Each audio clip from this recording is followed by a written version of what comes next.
Hi hello welcome to my channel అండి. శాంతి vlogs అండి. ఎలా ఉన్నారు? బాగున్నారా? నేను చాలా బాగున్నాను. ఈరోజు మా ఇంటికాడ నేనైతే స్పెషల్గా కొరమేను పులుసు అన్నది చేస్తున్నానండి. కొరమేను అన్నది తెలుసు కదా మీకు, చాలా టేస్టీ అయిందండి. ఒకటే సింగిల్ ముళ్ళు ఉంటుంది, చాలా చాలా టేస్టీగా ఉంటుంది. సరే, దాన్ని వండే విధానం ఒకసారి చూద్దామండి. ముందుగా నీట్గా కడిగి పెట్టేసుకొని ఒక స్పూను పసుపు వేసుకున్నానండి. అలాగే కూరకు తగినంత సాల్ట్ అన్నది వేసుకుంటున్నాను.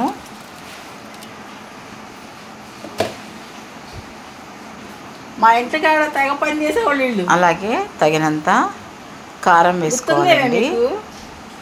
మీరు ఎంత క్వాంటిటీ తీసుకుంటారో దాన్ని బట్టి కారం అన్నది యాడ్ చేసుకోండి. నేను వచ్చేటప్పుడు స్కూల్ నుంచి నాన్న చెప్పేవాళ్ళు. సరేనా? వీళ్ళకి ఇప్పుడు తగినంత ఆయిల్ అన్నది వేసుకోవాలండి. చేపల కూర కాబట్టి కొద్దిగా ఎక్కువ ఆయిలే పడుతుంది. అలాగే తరిగిన ఉల్లిపాయ, పచ్చిమిరకాయ ముక్కలు వేసుకోవాలి. పచ్చిమిరకాయ అన్నది ఆ విధంగా స్ట్రైట్గా చేసుకొని వేసుకోండి. వేసుకుంటే చేపల కూరలో పచ్చిమిరకాయ చాలా చాలా టేస్ట్గా ఉంటుందండి. మీరు ఎప్పుడైనా తిన్నారా?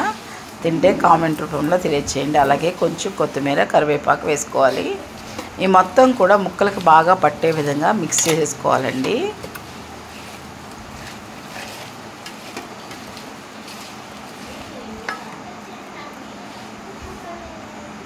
నేను మొత్తం మిక్స్ చేసినాక మీకు చూపిస్తాను.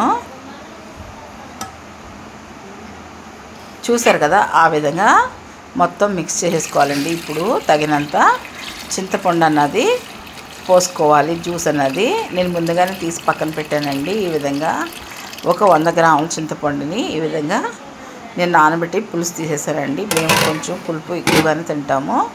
పుల్లగా ఉంటేనే చేపలు కూడా టేస్ట్ ఉంటుందండి. పులుపు కారం అనేది కరెక్ట్గా సరిపోవాలి.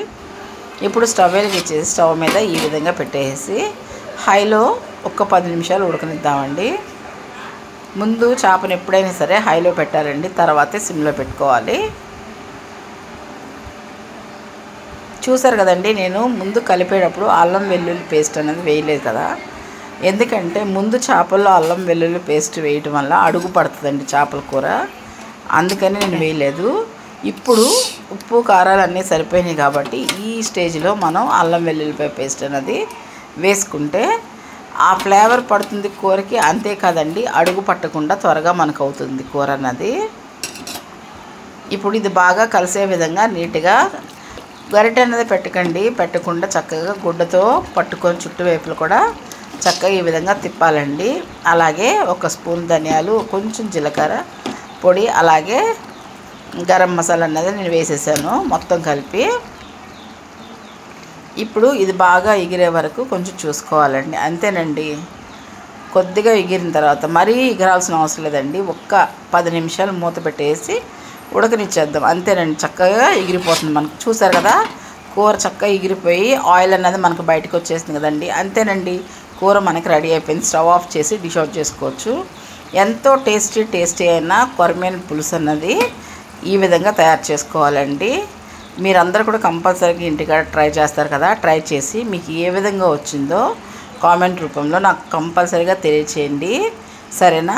నేను చెప్పిన విధానం, చూపించిన విధానం మీకు నచ్చితే like and subscribe and share and మీ ఫ్రెండ్స్కి షేర్ చేయండి. గంట బెల్